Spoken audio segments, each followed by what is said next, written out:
Misamumia mingi wo tumweni, balaba bingi wo basobele, makana metompe mabebele, ganonti weita makwenda.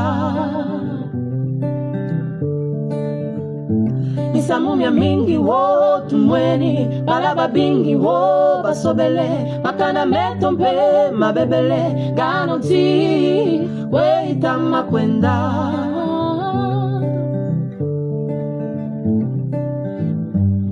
Wantama bongiza baho batata bavugana kiwisa kebaho kabwa bumbongiza manafwa wekabusabusa mu makanda meto bijilo manyongo munzima imona kanta nguzonzo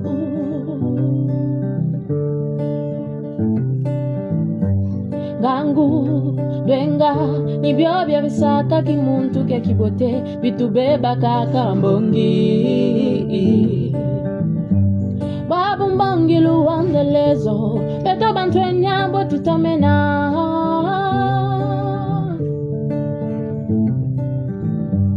Butaza zingi zana mukongo Zoji lombolo kuwila rambongi Gangu na dwenga jiba mingi Batale mana Mwiri kamisamu Mnyama kanda Misamumia mingi wo tumweni, balaba bingi wo basobele, makana metompe mabebele, ganonti weita makwenda. Communiquer, communiquer. Communiquer, très important. Communiquer, communiquer. Communiquer, motema pasi. Communiquer, communiquer. Communiquer na Vatican. Vérité des urnes. Wow! Bon dia, bonjour, vous y êtes? Bozala malamu karibu émission ya sika comme d'hab. Tokuta na kanabiso, mikolo nyonso, lelo vendredi, tosolola te, tokosolola. Ba information ebele, comme d'hab, lelo tokutani lisusu, toko partager information kaka ndenge zalaka. Communiquer, communiquer. Ba mama, bozongi selanga communiquer ya misuni ya mafuta, communiquer ya munene. Communiquer, communiquer. Communiquer ba mama ya Paris. Communiquer na Villevorde. Communiquer Kapinga. Communiquer Mpinda. Christine. Mpinda. Motema ya Joseph Mpinda. Partout dans la Kamwasi, na Villevorde, pa ya Régine Kapinga. Et ratakate maman ya Fondation Régine Kapinga. Boyoka basangonini na yelibino na mokolo yalino.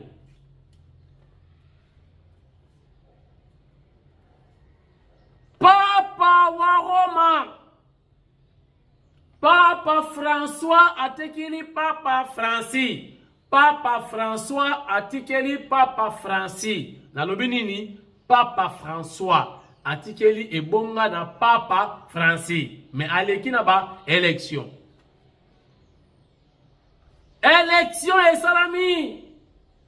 Balobaki o moto moyindo akokota kuna. Emba di mama na ebisaki bino wana eza ba secret ya minele ekozala pasi bapesa moto moyindo esika wana.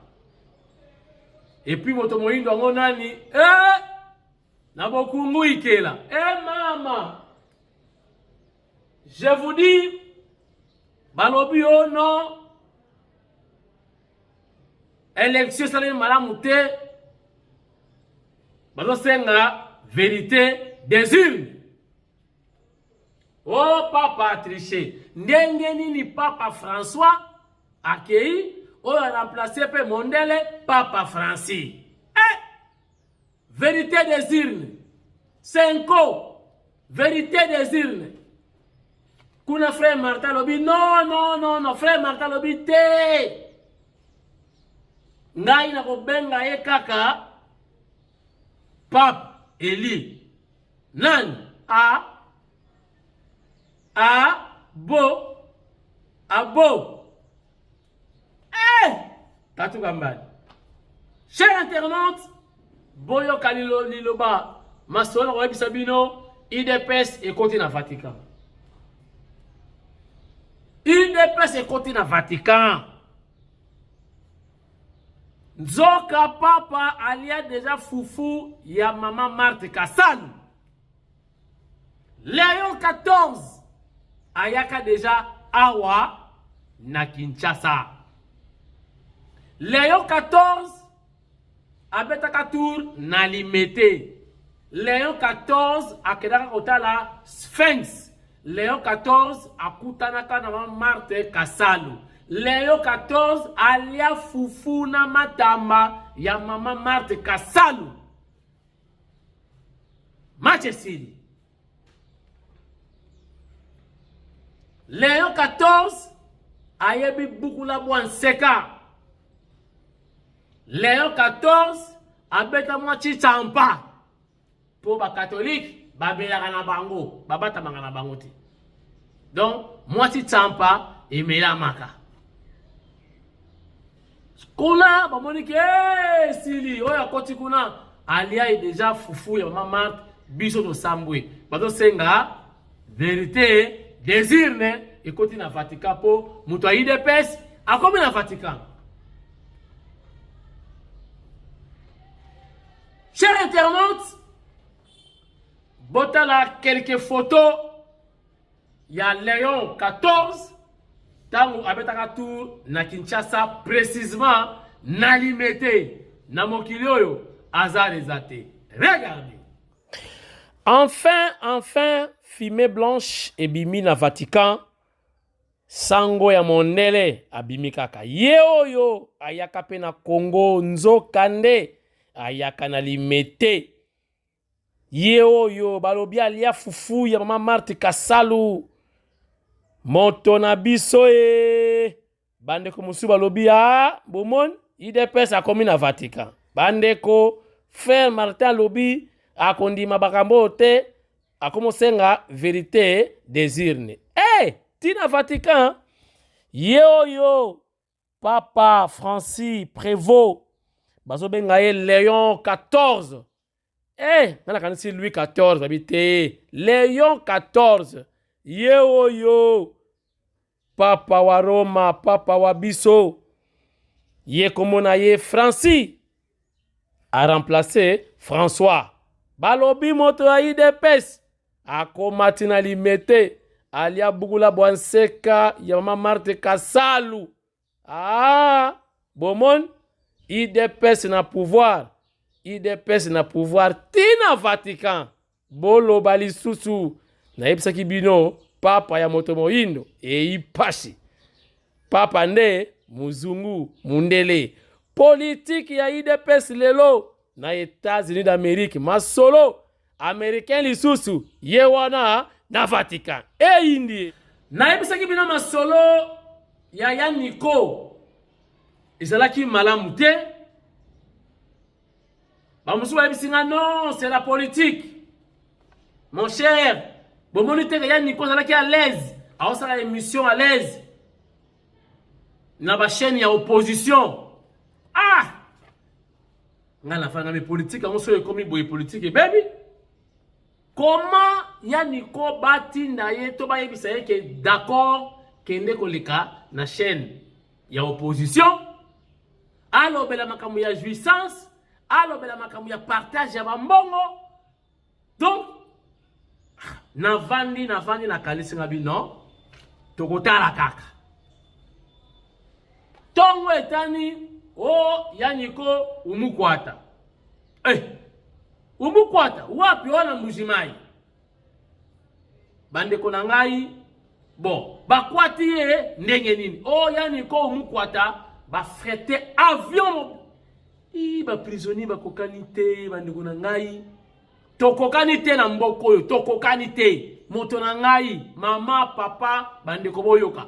Eza na batu bazwaka bango kutulo ba na moto. batio na moto bake na yo manu militari oke no yeba makambu bakangeli yo kuna na moto metala batu musu bakanga bango ba freter avion muto Valérie ba freter avion eke ne kokwata mutu avion pena ba service ba moni peke avion pena allez kwata maja mukamate mukotisa na avion tina Kinshasa allez mukusamba nayebisa bino tokokani te nakanisaki lokola moto nyonso ngabi namoni kokota na mozindo ya message ngabi ata batindi oh non batindaki ye parce que fois beta na ndenge wana pona ndeko Gilles alingeti omonte balongoli Gilles alingeti c'est que donc déjà ya yebaki akei wala banalise bato ayebaki déjà azoke nakina ba information nyonso fala beta na ndenge wana po balongola Gilles donc c'est que anakina avance information oui avance information mais vraiment maloba na ye o ya bimisi etikala impuni na moment oyo ngai pe na pusaki makanisi na nga mosika na lobaki pe na émission na ngai que nazomona Yaniko abeti bien te pona nga Yaniko abeti bien te na ngai na kanisi kisuka ezalaki pona objectif nini pona finalité nini maloba oyo yemoko Yaniko abimisaki na émission très à l'aise soki botale émission na ngai malamu na lobaki Yaniko soki olingo ke na yo na M23 kende ka malemi koluka ba problème te soki olingo kota na opposition kende kaka zala à l'aise lelo Yaniko ba fretele avion umu kwata maja donc tala degré ya arrestation ya luxe ba fretele yo avion mda luka mbongo akene mbujimai bazili yo avion mobimba ye kozwa yo non donc Yaniko tunaka nanu liboso ya kosala likambo Yaniko bangaka pe makambo message na yo etikali libela oyebite eko engendre nini message na lobaki yango Yaniko batu bako se servir na yango maloba wana bayebi ke Yaniko oza mutu ya parti au pouvoir ba message na yo si ozo teka na parti ozo teka na mokonzi ke botala ndenge to kabulaka ma zwa mbonga ba projet to damaka yango wana ezali trahison wana ezali na yebite na kobenga ngonini to koloba nini biso to koloba nini na lobaki yango makambu oyo esalami to lobaki yango déjà en tout cas Samba Olonga soki ozana tort Yaniko ndima ozwa mwa chapada to pe purada soki ozana yo na raison na yo bakotika yo po en tout cas Yaniko obetaki mabe. Chers internautes, batu na nzambe to pe basali na nzambe bozana bolingo makasi entre bino, c'est très important. Bino botera biso sango mala biso botera biso nzela ya nzambe botera biso le royaume des cieux.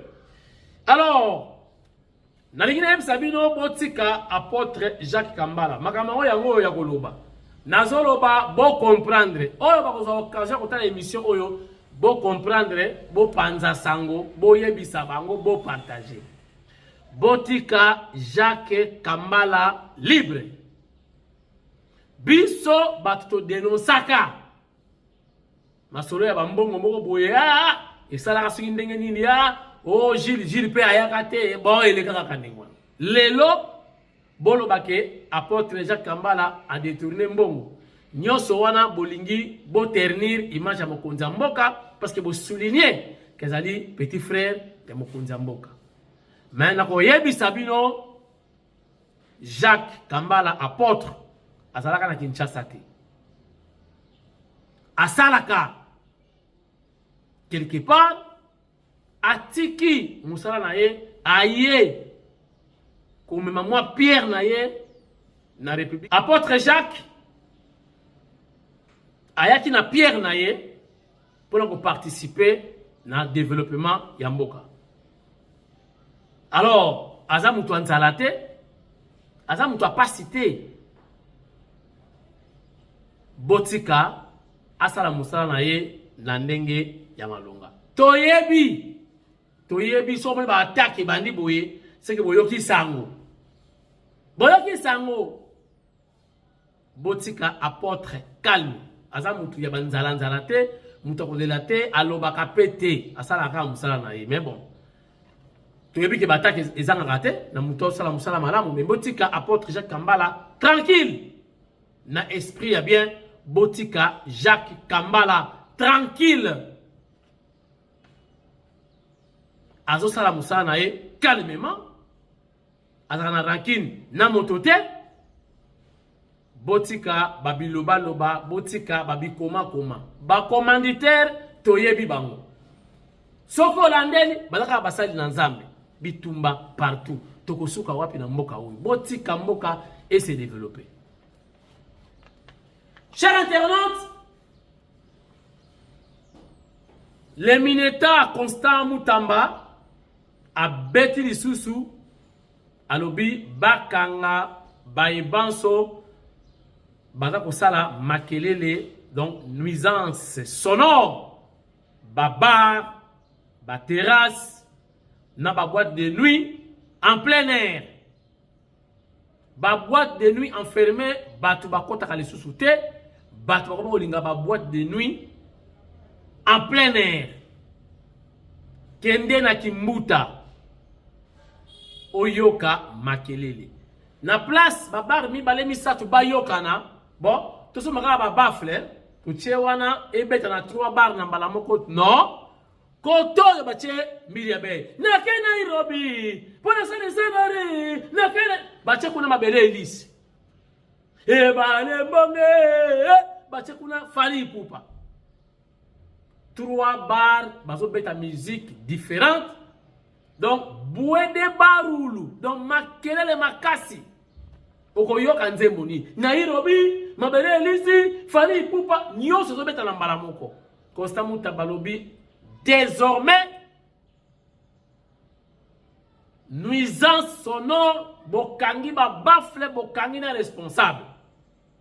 Alors, son excellence suivi ezala na instruction yo pesi po ekozala kaka yoka ndenge ezalaka excellence bakokanga ye na ba bafle batie na voiture bake na yango to na mutuka ya la police responsable azalaka te na minute wana bakobenga ye na telefone akokende afuti amende a récupérer ba bafle après 6 mois eloko ezongi makelele eza ko continuer. Vraiment faut que ça très sévère pour ba décision ya mbala oyo ezwa. Na yoki déjà na ezo na kapela babani ko tosa à partir ya 16h makelele nyonso na se bato basa ko mela makelele zate. Kapela félicitations na zuba eko na kapela bato bazolia ngulu na bango, bazolia taba na bango, sans nuisance sonore. Félicitations. Je vous dis, bon me capé ko voyager ce qui occasion est mon année. Bon bouka na raté. Aux yeux occasion que ne poto, bon kende botal. Nuisance sonore existe à raté. Okoyoka, bato bazo réfléchir, calme. Mais pas na biso awa, ça ne va pas. Makele, ba mutu azate.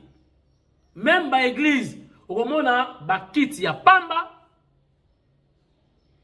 bandimi, bazana nute, bazui bafle, bache libanda. Na yebite badako teya ba fidèle, tu badako teya ba lekinzela. Et ça, dans l'église, bon, on a dit ça, et ça, la manqué, il était. Église à Liboso, c'est l'église catholique. Église à Mibale, ezali ba témoin de Jéhovah. Église à Misatou, ezali les saints des derniers jours. Quatrième pesali, je crois, message de Graal. Eza ba église oyo. Ozon le kana clôture na bango. Okoyo kate ke batbado sambela kuna. Ba témoin de Jéhovah, message de Graal, église des saints des derniers jours. Okoyo kate ke batbado prêcher. Okoyo kate ke batbado louer nzambe. Okoyo kate. Ba dérange akabatute. Mais le reste de l'église, oya biso kutu oya biso ya oya biso. Tangu flite badaka, elle est sirée banati. Aucun dans l'église de réveil, maman nangayi. Bafle libanda, pasteur da côté ya na français, bana ko interpréter na lingala, monsieur ko interpréter na swahili. Siko tangu louange ko bana, louange. Il faut chasser les démons. Délivrance. Tangu parler en langue kubana. Kabana shoko. Yondo sakaraba. Quartier mabembola la izati. Nuisance sonore. Constant Moutamba a tapé fort à l'objet. Il faut arrêter tous ces gens-là. Oh, il va produire. Makelele. Bana, moi batanga malamu ezate, ba famille, moi basula ezate, et puis à part ça, yokande siko ba loba ezana banzembo. Bo vandi en famille, yoka banzembo, yoka DJ. Libala na kindumba bolingini, ni yatiki ulaka kindumba, mibale. Donc, qui ça mobimba babali, non siko bala ba DJ. Ozana DJ te, okuteka masangati. Yoka maloba ya baditi. Yoka makelele. Église pemben. Bar pemben. Ba église musuba salongo tuna ba bar. Est-ce que ba bar ezali? 2-3 bar nase. Église likolo. Boye bisanga. Mundime koyoka mateya ndenge nini. Batu baza en face. Baza koyoka prédication. Baza koyoka musique. Concert. Kuna en face. À côté. Bar. Si vous avez dans l'église, vous avez la makinu, il y a des sœurs, na ba frère. Tika. Robino mundi bo comme ça. Wapi na l'église. Constant Moutamba, chapeau bas, suivinde et salama. Chers internautes, na ba arrestation, na ba révocation. Bon combien? Ba arrestation, na ba révocation. Oh les salami na ville province de Kinshasa balobi ba dossier ezakuna soki boyoki yango ba mususu ba collaboraka kutu na Zoé na bandeli ba arrestation na ba révocation oh les salami mikolo balobi mabomba mi ezana kati soki ba yebisi bino bokundimati. Chers internautes. Bonjour, chers internautes des PK News. Bonjour, Papi Kamwasi. Bonjour à vous qui suivez fidèlement PK News à travers le monde entier. Je vous salue. Et moi, c'est Ness Duntala. Je viens encore aujourd'hui vous expliquer une partie aussi de mon livre, comme j'avais commencé à travers l'introduction. Alors, je tiens aussi à rappeler que ce livre qui s'intitule La géopolitique d'Afrique subsaharienne est disponible partout, dans toutes les plateformes en ligne, notamment la FNAC, des sites Cultura. Et pour tous ceux qui sont en Europe ou en Amérique ou au Canada, vous pouvez les commander aussi en ligne et il vous sera livré directement à la maison chez vous. Et pour ceux qui sont à Kinshasa, vous pouvez aussi, vous avez la possibilité de commander ces livres directement chez PK News et qui après se mettra en contact avec nous pour qu'on puisse trouver des solutions pour vous livrer ces livres. Alors, chers internautes, aujourd'hui, je vais encore vous abordez les motivations profondes qui m'ont poussé, effectivement, du coup, les motivations profondes qui m'ont poussé à écrire ces livres. En tant que chercheur, j'ai observé depuis quelques années, on a tous participé au déclin des différents régimes dans le monde arabe. Dans le monde arabe, on a vu tous les grands dirigeants du monde arabe qui influençaient la politique mondiale, notamment à cause de leur matière énergétique, le pétrole. Notamment, je parle de Saddam Hussein, je parle de Muammar Kadhafi, je parle de Ben Ali, je parle du président Moubarak. Ce sont des présidents qui ont influencé pendant très longtemps la politique mondiale parce que ce sont des pays qui avaient la capacité de fournir notamment le pétrole dans le monde entier, ce qui fait que leur politique étrangère était basée sur l'extérieur et ils avaient tous un mot à dire. Et depuis l'avènement de Barack Obama aux États-Unis, il avait carrément influencé cette politique de remettre en cause tous ces régimes qui ont tous aujourd'hui vacillé. Alors, je me suis aussi rendu compte que depuis qu'on avait participé à la fin de la guerre froide, depuis la chute des murs de Berlin, vers les années 1980, début des années 90, les politiques mondiales ont été noyautées par les capitalismes et donc par les États-Unis. Ils ont influencé totalement la politique mondiale, dont notamment à cause de l'échec aussi ou de la dislocation des ex-URSS. La dislocation des pouvoirs de Moscou a permis que les États-Unis avaient maintenant une place dominante à travers le monde entier, ce qui fait que la politique mondiale a été influencée carrément par la politique américaine. Et quelques années plus tard, on continue maintenant aujourd'hui à observer la montée carrément des pouvoirs de Moscou, donc notamment la Russie, à travers l'arrivée de Vladimir Poutine au pouvoir, qui a commencé du coup à revoir effectivement du coup la politique et aussi à travailler sur la place notamment de son pays en tant qu'aussi une puissance aussi mondiale. En même temps aussi dans ce livre, j'avais essayé de me rendre compte que l'Afrique qui a toujours été un continent riche, notamment en histoire ainsi qu'en patrimoine, ainsi qu'aujourd'hui l'Afrique étant un des continents qui possède des richesses tellement qui pourront effectivement du coup influencer le monde entier. Mais malheureusement, on ne parle pas assez de l'Afrique comme étant un continent qui doit avoir sa place dans les concerts des nations.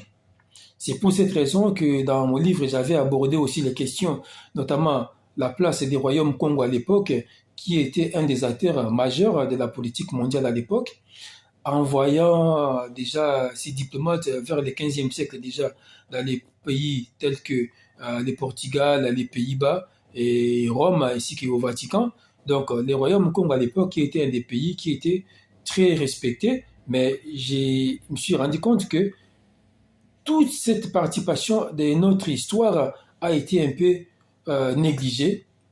On n'en parle presque pas dans les livres d'histoire, ou très peu, même dans les cours d'histoire qu'on voit, notamment dans les manuels scolaires en République démocratique du Congo, ainsi que dans d'autres pays d'Afrique. Alors aussi, partant de cette motivation, je me suis rendu compte que pourquoi aujourd'hui l'Afrique est toujours restée à l'écart de cette politique mondiale, alors que l'Afrique regorge notamment des matières premières que le monde entier a besoin. Alors, sur Internet, je me suis rendu compte aussi que, en tant que chercheur, j'ai observé malheureusement la montée des partis d'extrême droite, notamment en Europe, ainsi qu'aux États-Unis et aussi dans d'autres pays. Alors, ces politiques d'extrême droite, notamment en Europe, ils sont venus avec une politique anti-immigration. Une politique anti-immigration, une politique aussi, quelque part aussi raciste, mettant en mal notamment l'intégration ainsi que l'émergence des acteurs économiques et politiques noirs, notamment à travers le monde entier, dans le cadre de leur intégration, de leur participation. Alors, chers internautes, je me suis rendu compte qu'effectivement, alors, pourquoi aujourd'hui les politiques migratoires encouragées par les partis d'extrême droite en Europe négligent ou mettent l'accent plutôt sur l'éloignement ou la discrimination, notamment des Noirs ou des peuples noirs qui, par plusieurs raisons, cherchent à émigrer ici, en Europe ou aux États-Unis. Alors, je me suis rendu compte aussi en tant que chercheur que si aujourd'hui nous sommes en train d'être négligés à travers le monde entier, c'est pas... Lobby samedi tulana PK News sabbatique kuna eyinda kama be botika ngai na sangisa ba info botika nga na kita na terrain lobby samedi tongo ngai na bino parce que nous avons une activité moko quelque part lobby na tongo na épuisé ba info nyonso naza nango tokutani boyebi ke eratakate ngai na bino botika la malamu moko tokutana lisusu merci beaucoup.